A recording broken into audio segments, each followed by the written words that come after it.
S, ಕೆಲವೊಂದು ಅಂದ್ರೆ ದಾಂಪತ್ಯ ಜೀವನಗಳು ಎಷ್ಟೋ ಜನಕ್ಕೆ ಇನ್ಸ್ಪಿರೇಷನ್ ಆಗುತ್ತೆ. ಅವ್ರನ್ನ ನೋಡಿ ಕಲಿಯುವಂತಹ ವಿಚಾರಗಳು ಸಾಕಷ್ಟು ಇರುತ್ತೆ. ಇವತ್ತು ನಮ್ ಜೊತೆ ಕೋಟೆ ಪ್ರಭಾಕರ್ ಸರ್ ಹಾಗೆ ಅವರ ವೈಫ್ ಇದಾರೆ. 30 ವರ್ಷದ ಜರ್ನಿ ಅವ್ರಿಗೆ ಹೇಗೆ ಲೈಫ್ ಲೀಡ್ ಮಾಡಿದ್ರು ಅಂತ ಕೇಳೋಣ. ಸರ್ ಹೇಗಿದ್ದೀರಾ? ಚೆನ್ನಾಗಿದ್ದೀನಿ. ಅಮ್ಮ ನೀವ್ ಹೇಗಿದ್ದೀರಾ? ಚೆನ್ನಾಗಿದ್ದೀನಿ. ಎಸ್, ನಮ್ಗೆ ಖುಷಿ ಆಗೋ ವಿಚಾರ ಏನು ಅಂತಂದ್ರೆ 30 ವರ್ಷದ ದಾಂಪತ್ಯ ಜೀವನ. ಸೊ ಇಷ್ಟು ಯಶಸ್ವಿಯಾಗಿ ದಾಂಪತ್ಯ ಜೀವನ ಕಳೆದಿದ್ದೀರಾ. ಸೊ ಹೇಗ್ ಅನ್ನಿಸ್ತಾರೆ ಪ್ರಭಾಕರ್ ಸರ್? ಸ್ವೀಟ್ ಆಗಿದ್ದಾರೆ, ತುಂಬಾ ಸ್ವೀಟ್. ನೋಡಕ್ಕೆ ಹಂಗಿದ್ದಾರೆ ಖಡಕ್ಕಾಗಿ. ಅವ್ರು ತುಂಬಾನೇ ಒಳ್ಳೆಯವರು. ಹಾಗಾಗಿ ಲಕ್ಕಿ ಫೆಲೋ. ನಾನು ಯಾವಾಗ್ಲೂ ಅದೃಷ್ಟ ಮಾಡಿದೀನಿ ಅನ್ಕೊಂತಾನೆ ಇರ್ತೀನಿ ಅವ್ರನ್ನ ಮದುವೆ ಆಗಿ. ಈ 30 ವರ್ಷದಲ್ಲಿ ಏನ್ ಅವ್ರಲ್ಲಿ ಇಷ್ಟ ಆಗಿತ್ತು? ಮಗುನಂತ ಮನ್ಸು, ತುಂಬಾ ಒಳ್ಳೆ ಮನ್ಸಿದೆ. ಹೆಂಡತಿ ಮಕ್ಳು ಮನೆ ಅನ್ನೋದು ತುಂಬಾ ಜವಾಬ್ದಾರಿ, ಚೆನ್ನಾಗಿ ನೋಡ್ಕೊಳ್ತಾರೆ. ಯಾರ ಮುಂದೆನೂ ಯಾರು ನಾವು ತಲೆ ಬಾಗ್ಬಾರ್ದು ಅನ್ನೋ ತರ ನಮ್ಮನ್ನ ತಲೆ ಎತ್ತಿ ನಡ್ಸೋಂಗೇನೆ ಇಟ್ಕೊಂಡಿದ್ದಾರೆ ಅವರು. ತುಂಬಾ ಪ್ರೀತಿ ತೋರಿಸ್ತಾರೆ. ಅವ್ನ್ ಚೆನ್ನಾಗಿ ಇಟ್ಕೋಬೇಕು ಅನ್ನೋದು ಅವ್ರ ಮನ್ಸಲ್ಲಿ ಇದೆ. ಹಾಗೆ ನಡ್ಸ್ಕೊಂಡು ಹೋಗ್ತಾ ಇದ್ದಾರೆ, ಚೆನ್ನಾಗಿ ನೋಡ್ಕೊಳ್ತಾರೆ. ಸರ್ ಮೇಡಮ್ ನ ಈಗ ನೋಡಿದ್ರೆ ಏನ್ ಅನ್ಸ್ತಿದೆ ಸರ್? ಏನು ಮೊದ್ಲು ಮೇಕಪ್ ಮಾಡ್ಕೊಂಡು ಒಡವೆ ಎಲ್ಲ ಅಲಂಕಾರ ಅಲ್ಲ, ಅಲ್ಲಿ ಏನಾಗ್ತೈತೆ ಅಂದ್ರೆ ಮೊದ್ಲು ಫಂಕ್ಷನ್ ಗಳಲ್ಲಿ ಮೇಕಪ್ ಹೋಗೋರು, ಪಾರ್ಲರ್ ಗೆಲ್ಲ ಹೋಗೋರು. ಇಲ್ಲೇ ಆಗೋಗ್ಬಿಡ್ತಿದಲ್ಲ. ಇಲ್ಲ ಅಂದ್ರೆ ಅವ್ರಿಗೆ ಮೇಕಪ್ ಅಂದ್ರೆ ಅವಾಗಿಂದ ಇತ್ತೋ ಏನೋ ಗೊತ್ತಿಲ್ಲ. ಯಾಕಂದ್ರೆ ನಾವುಗಳು ಸಿನಿಮಾಲಿ ಮೇಕಪ್ ಹಾಕೊಂಡು ಆಕ್ಟ್ ಮಾಡ್ತಾ ಇದ್ವಿ. ಇವ್ರಿಗೆ ಮೇಕಪ್ ಇಂಟ್ರೆಸ್ಟ್ ಇತ್ತೋ ಇಲ್ಲ ಭಗವಂತ ಬರ್ದಿದ್ನೋ ಏನೋ ಗೊತ್ತಿಲ್ಲ. ಇಲ್ಲಿ ಬಂದಾಗ ಅದೇ ಇವಾಗ ಫಂಕ್ಷನ್ ಅಲ್ಲಿ ಹೋದಾಗ ನೋಡೋದು ಯಾವ ತರ ನೋಡ್ತೀನೋ ಆ ತರಾನೇ ಕಾಣಿಸ್ತಲ್ಲ ಈಗ. ಅಂದ್ರೆ ಈ 30 ವರ್ಷದ ದಾಂಪತ್ಯದಲ್ಲಿ ಮೇಡಮ್ ನ ಒಂದ್ ಕ್ಷಣ ಮದ್ವೆ ಆಗಿದ್ ಲೈಫ್ ನೆನ್ಸ್ಕೊಂಡ್ರೆ ಏನು ಅದೇ ಸೇಮ್ ಅದೇ ತರಾನೇ ಇದೀವಲ್ಲ, ಈಗ್ಲೂ ಆರಾಮಾಗಿದ್ವಿ ಅಮ್ಮ. ಈಗ ನಾವು ಅವಾಗ ಯಾಕಂದ್ರೆ ನಾವ್ ಏನು ಅವಾಗ ಅಂದ್ರೆ ಒಂದು ಕಷ್ಟದಿಂದ ಬಂದಿದ್ದು, ಕಷ್ಟದಿಂದ ಜೀವನ ನಡೆಸಿದ್ ನಾವು. ಹಾಗೆ ಎಲ್ಲ ಗೊತ್ತಿತ್ತು ನಮ್ಗೆ. ಅವರು ಅಷ್ಟೇ ಕಷ್ಟದಿಂದಾನೇ ಬಂದಿದ್ದು, ನಾವು ಕಷ್ಟದಲ್ಲೇ ಇದ್ವಿ. ಆಗ ನಮ್ಗೆಲ್ಲ ಗೊತ್ತಿದ್ರಿಂದ ಅಹಂ ಅನ್ನೋದು ಬಂದಿರ್ಲಿಲ್ಲ ನಮ್ಮ ಹತ್ರ. ಇವತ್ತಿಗೂ ಅಷ್ಟೇ ನಮ್ಮ ಫ್ಯಾಮಿಲಿಗಳಲ್ಲೂ ಅಷ್ಟೇ, ನಮ್ ದೊಡ್ಡ ಫ್ಯಾಮಿಲಿ ಒಂದು ಸಣ್ಣ ಫಂಕ್ಷನ್ ಮಾಡ್ಬೇಕಂದ್ರೆ ಮಿನಿಮಮ್ ಅಂದ್ರೆ ಫಸ್ಟ್ ಒಂದು ಸಣ್ಣ ಫಂಕ್ಷನ್, ಒಂದು ಸಣ್ಣ ಪುಟ್ಟ ಫಂಕ್ಷನ್ ಅಂತೂ ಕೂಡ ಮಿನಿಮಮ್ 750 ಜನ ಫಿಕ್ಸ್ ನಾವು. ಬಟ್ ಏನೇ ಫಂಕ್ಷನ್ ಮಾಡಿದ್ರು ಆ 750 ಬಿಟ್ಟು ಎಕ್ಸ್ಟ್ರಾ ಲೆಕ್ಕ ಹಾಕ್ತಿವಿ. 3000 ಜನನ 3500 ಜನ ಅಂತ ಫ್ಯಾಮಿಲಿಯಿಂದ ನಾವು ಬಂದವರು. ಯಾಕಂದ್ರೆ ಅಷ್ಟ ಎಲ್ಲಾರ ಜೀವನಗಳು ನೋಡಿ ಅವಾಗಿಂದ ಇವರು ಅಡ್ಜಸ್ಟ್ ಮಾಡ್ಕೊಂಡು ಹೋಗ್ತಾರೆ. ಇವಾಗ ನಮ್ಗೆ ಸಿನಿಮಾನೇ ಅಂತೆಲ್ಲ, ಇವಾಗ ನಾನು ಟ್ರಾವೆಲ್ಸ್ ಇದೆ, ಟ್ರಾವೆಲ್ಸ್ ನೋಡ್ಕೊಂಡಿರಿ. ಸುಮಾರು ಜನಕ್ಕೂ ಹೇಳಿದ್ದೀನಿ, ಸಿನಿಮಾನೇ ಒಂದೇ ನಂಬ್ಕೊಂಡಿರ್ಬೇಡಿ, ಬೇರೆ ಆಲ್ಟರ್ನೇಟಿವ್ ಒಂದು ಜೀವನ ನೋಡ್ಕೊಳ್ಳಿ. ಸುಮಾರು ಜನನು ಹೇಳಿದ್ರು, ಅದನ್ನ ನಂಗೆ ಇನ್ಸ್ಪೈರ್ ಆಗಿ ತಗೊಂಡಿದ್ವಿ ಸರ್. ಕರೆಕ್ಟ್ ನೀವು ಹೇಳ್ತಾ ಇರೋದು. ಯಾಕಂದ್ರೆ ಸಿನಿಮಾ ಅನ್ನೋದು ಇವತ್ತಿರುತ್ತೆ, ನಾಳೆ ಇದಾಗುತ್ತೆ. ಇವಾಗ ನಮ್ದಂದ್ರೆ ಆಗ ನಾನು 31 ವರ್ಷ ಆಯ್ತು ಓಮ್ ಸಿನಿಮಾ ರಿಲೀಸ್ ಆಗಿ. ಇವತ್ತು ನಾವು ಇಂಡಸ್ಟ್ರಿಯಲ್ಲಿ ಇದ್ದೀವಿ ಅಂದ್ರೆ ಅದು ಕರೆಕ್ಟ್ ಆಗಿ ಮೈಂಟೈನ್ ಮಾಡ್ಕೊಂಡಿದ್ವಿ ನಾವು. ಒಂದು ಫಿಟ್ನೆಸ್ ಬಗ್ಗೆ ಆಗ್ಲಿ, ನಮ್ಮ ಜೀವನದ ಬಗ್ಗೆ ಆಗ್ಲಿ, ಒಂದು ಟೈಮ್ ಸೆನ್ಸ್ ಆಗ್ಲಿ, ಇನ್ನೊಂದು 4 ಜನಕ್ಕೆ ಹೇಳೋದಾಗ್ಲಿ, ಏನೇನೋ ನಾವು ಮೈಂಟೈನ್ ಮಾಡ್ಕೊಂಡ್ ಬಂದ್ವಿ. ಮೈಂಟೈನ್ ಮಾಡ್ಕೊಂಡಿರೋದಕ್ಕೆ ಈಗ ಪಾಪ ಕೆಲವ್ರಿಗೆ ಗೊತ್ತಾಗಲ್ಲ. ಒಂದು 2 ಸಿನಿಮಾ ಬಂದು ಹೌ ಅಂತ ನಾವೇ ಅಂತಾರೆ. ಯಾಕಂದ್ರೆ ನಾವು ಅದನ್ನು ಬಿದ್ದಿರೋದನ್ನು ನೋಡಿದೀವಿ. ಇಷ್ಟು ವರ್ಷ ಇಂಡಸ್ಟ್ರಿಯಲ್ಲಿ ಇದ್ದೀವಿ ಅಂದ್ರೆ ಅದೊಂದು ಕಾಪಾಡ್ಕೊಂಡು ಹೋಗಿ ಬಂದಿದ್ದೀವಿ.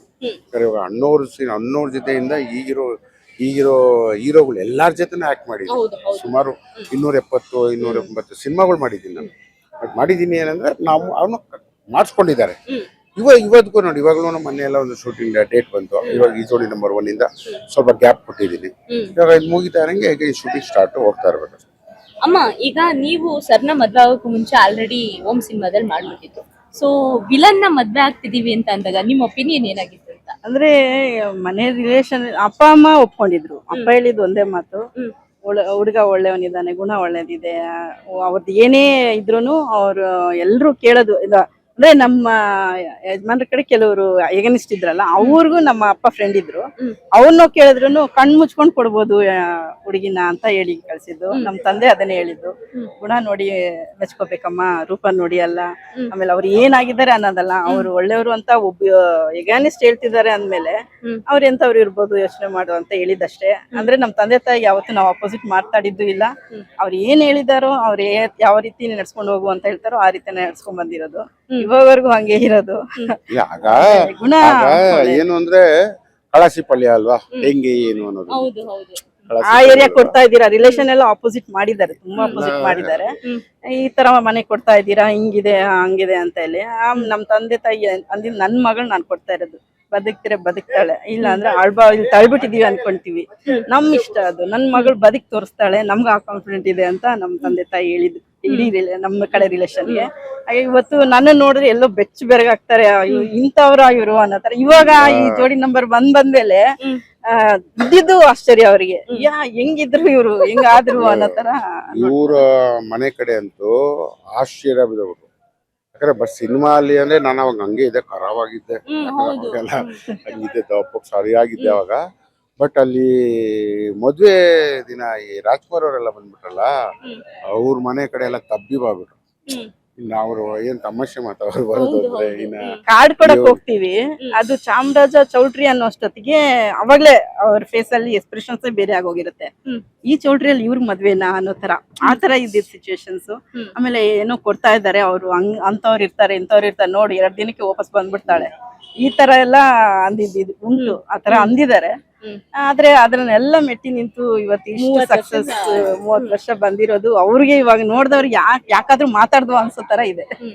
ರಿಯಲ್ ಲೈಫ್ ಅಲ್ಲಿ ವಿಲನ ಹೀರೋ ನಿಮ್ಗೆ ಹೀರೋ? ನಮ್ಗೆ ಅಂತಲ್ಲ, ಇಡೀ ಫ್ಯಾಮಿಲಿಗೆ ಎಲ್ಲಾರ್ಗು ಅಚ್ಚುಮೆಚ್ಚು ಇವ್ರು. ಅಂದ್ರೆ ಹತ್ರದಿಂದ ನೋಡ್ದವ್ರಿಗೆ ಗೊತ್ತಿವ್ರು ಅವ್ರ ಸ್ವಭಾವ ಏನು ಅಂತ. ಈ ಫಿಲಮ್ ಅಲ್ಲಿ ನೋಡ್ದವ್ರು ಎದುರ್ತಾರೆ, ಆದ್ರೆ ಒಂದ್ಸತಿ ಪಳಗ್ ಬಿಟ್ರು ಅಂದ್ರೆ ಅವ್ರು ಏನು ಅಂತ, ಸರ್ ನೀವ್ ಹಿಂಗ ಸರ್ ನಮ್ಗೆ ಗೊತ್ತಿರ್ಲಿಲ್ಲ ಸರ್, ಇಷ್ಟು ಫ್ರೆಂಡ್ಲಿ ಆಗಿರ್ತೀರಾ ನೀವು ಅಂತ ಅವರೇ ಮತ್ತೆ ಫೋನ್ ಮಾಡ್ತಾರೆ, ಮಾತಾಡ್ತಾರೆ, ಅದೆಲ್ಲ ಅವ್ರಿಗೆ ರೆಸ್ಪೆಕ್ಟ್ ಕೊಡ್ತಾರೆ. ಪ್ರಭಾಕರ್ ಸರ್ಗೆ ಇದೇನು ಹೊಸದಲ್ಲ, ಈ ತರ ಶೂಟಿಂಗು ಇದೆಲ್ಲ. ನಿಮ್ಗೆ ಇದು ಫಸ್ಟ್ ಟೈಮ್, ಈಗ ಅನಿಸ್ತಿದೆ ಜೋಡಿ ನಂಬರ್? ಸೂಪರ್ ಅನ್ಸ್ತಿದೆ. ಫಸ್ಟ್ ಬಂದಾಗ ಎದುರ್ತಿದ್ದಮ್ಮ, ಬೇಡಪ್ಪ ಅನ್ಕೊಂಡೆ ಇದ್ದಿದ್ದು. ಮಗಳು ಸ್ವಲ್ಪ ಸಪೋರ್ಟ್ ಮಾಡ್ಲಿ, ಇಲ್ಲಮ್ಮ ನೀನ್ ಹೋಗ್ಬೇಕು, ನೀನ್ ಮಾಡ್ಬೇಕು, ಡ್ಯಾಡಿನೇ ಸಪೋರ್ಟ್. ಇವ್ರು ಅಂದ್ರು ನಾನು ಇದೀನಲ್ವಾ ಏನಕ್ಕೆ ಎದುರ್ತೀಯ ಅಂತಾನು ಇವ್ರು ಸಪೋರ್ಟ್ ಮಾತಾಡಿದ್ರು. ಆಮೇಲೆ ನನ್ಗೆ ಹೆದರಿಕೆ ಹೆಂಗೆ ಅಂತ, ಇಲ್ಲ ನಾನಿದೀನಿ, ನಾನ್ ನೋಡ್ಕೊಂಡು ನಿನ್ಗೇನು ಇರಲ್ಲ, ಸುಮ್ನೆ ಜೊತೆಲಿ ಇರು ಅಂತಾನೆ ಅಂದಿದ್ದು. ಈಗ ಅವರೇ ಅಂತಾರೆ ನನಗಿಂತ ಮಾತಾಡ್ತಿದ್ದೆ. ನನಗೂ ಸುಮಾರು ಜನ ನಿಮ್ದೇನ್ ಬಿಡಿ ಸರ್, ಎಲ್ಲಾ ಸಿನಿಮಾಗಳು ನೋಡಿದೀವಿ, ಬಟ್ ಮೇಡಮ್ದು ಚೆನ್ನಾಗ್ ಮಾಡ್ತಾವ ಸರ್, ನಿಮ್ದೇನೆಲ್ಲ ಸಿನಿಮಾಗಳಲ್ಲಿ ನೋಡಿದೀವಿ, ಮೇಡಮ್ ಚೆನ್ನಾಗ್ ಮಾಡ್ತಾ ಇದಾರೆ ಸರ್. ಹೇಗ ಅನಿಸ್ತಿದೆ ಸರ್ ಈ ಹೊಸ ವಾತಾವರಣ?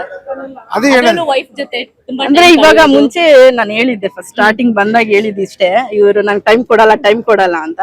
ಆದ್ರೆ ಇವಾಗ ಇವ್ರು ಜೊತೆಲೆ ಇರ್ತಾರೆ, ಬೇಗ ಮನೆಗ್ ಬರೋದು, ಶೂಟಿಂಗ್ ಇದೆ ಅಂತ. ಆಮೇಲೆ ಜಾಸ್ತಿ ಇವಾಗ ಅಷ್ಟಾಗಿ ಹೊರಗಡೆ ಇರಲ್ಲ, ಮನೇಲಿ ತುಂಬಾ ಬೇಗನೆ ಬರ್ತಾರೆ, ಅದೊಂದು ಖುಷಿ.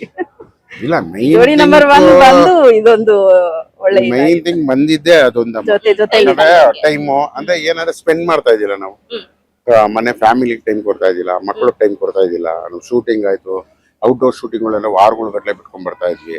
ಆಮೇಲೆ ಇಲ್ಲಿ ಬಂದಾಗಿಂದನೂ ಪ್ರೇಮ್ ಸರ್ ಹೇಳ್ತಾ ಇದ್ರು, ಅವತ್ತಿಂದನೂ ಹೇಳ್ತಾನೆ ಇದ್ರು, ಇಲ್ಲಿ ಬಂದ್ಮೇಲೆ ನಿಮ್ ಬಾಂಡಿಂಗ್ ನೋಡಿ ಅಂತ. ಈಗ ಎಲ್ಲರೂ ಮತ್ತೆ ಪ್ರಾಮಿಸ್ಗಳೆಲ್ಲ ತಗೊಂಡ್ಬಿಟ್ಟವ್ರೆ, ಬೇಗ ಮನೆಗೆ ಹೋಗ್ಬೇಕು ಅಂತ. ಏನೇ ಕಂಪ್ಲೇಂಟ್ ಇದೆ ಇವ್ರು ಅವ್ರಿಗೆಲ್ಲ ಕಂಪ್ಲೇಂಟ್ ಮಾಡ್ಬೋದು, ಅವೆಲ್ಲಾನು ಒಳ್ಳೇದು ಅನ್ನಿಸ್ತಾ ಇದೆ. ಥ್ಯಾಂಕ್ ಯು ಸೋ ಮಚ್ ಅಮ್ಮ. ನಿಮ್ಮ ದಾಂಪತ್ಯ ಎಲ್ರಿಗೂ ಕೂಡ ಇನ್ಸ್ಪಿರೇಷನ್ ಆಗ್ಲಿ. ಎಸ್, ನೋಡಿದ್ರಲ್ಲ, ಇದು ಕೋಟೆ ಪ್ರಭಾಕರ್ ಸರ್ ಹಾಗೆ ಅವರ ವೈಫ್ ದಾಂಪತ್ಯ ಎಷ್ಟು ಸಕ್ಸಸ್ಫುಲಿ ದಾಂಪತ್ಯವನ್ನ ಕಳೆದಿದ್ದಾರೆ ಅನ್ನೋದು ಎಲ್ಲರೂ ಕೂಡ ಇವ್ರನ್ನ ಇನ್ಸ್ಪಿರೇಷನ್ ಆಗಿ ತಗೋಬಹುದು. ಇದಿಷ್ಟು ಕೋಟೆ ಪ್ರಭಾಕರ್ ದಂಪತಿಗಳ ಮನದಾಳದ ಮಾತು.